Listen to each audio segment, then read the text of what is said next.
C'est avec une œuvre monumentale que Marie-Claire Messouma-Manlambien nous ouvre les portes de son univers. Un rideau de scène confectionné pour la salle de spectacle du Beffroi à Montrouge, en banlieue parisienne. On peut voir différents éléments qui peuvent faire penser à la terre, au feuillage, à la verdure, à la mer.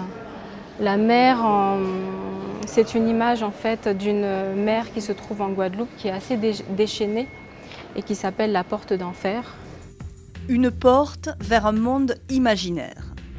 Entre ciel et mer, profane et sacré, mythes et légendes, l'artiste offre au regard un espace peuplé d'êtres hybrides et de formes étranges. Des pièces mystiques reflétant ses racines et se nourrissant de multiples gestes.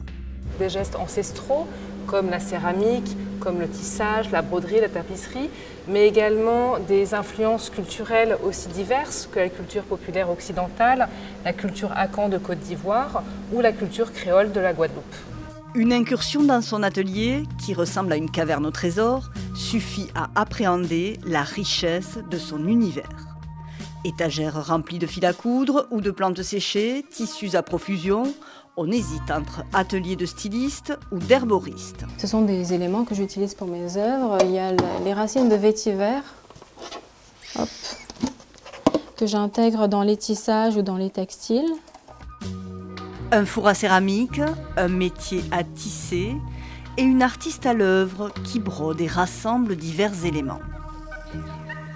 Là, il y a de la feuille de cuivre que j'ai découpée en lamelles et que j'ai tissé. D'autres éléments comme des feuilles et des graines d'eucalyptus que je mêle au tissage. Des masques africains qu'elle cuit elle-même et autres céramiques représentant des morceaux de corps ou des symboles de la culture akan. Je travaille beaucoup aussi avec les morceaux de kita qui sont faits par des tisserands. Ce sont des tissages matriarcaux de la Côte d'Ivoire. Des tissages sacrés et vêtements royaux mariés à toute une constellation d'éléments, des œuvres chargées spirituellement devant lesquelles le visiteur est invité à s'immerger et parfois à se recueillir. À travers cette exposition, je voulais parler de notre rapport entre êtres humains, mais aussi notre rapport avec tous les éléments qui nous entourent, la faune, la flore, et la question de la cohabitation avec tout cet environnement.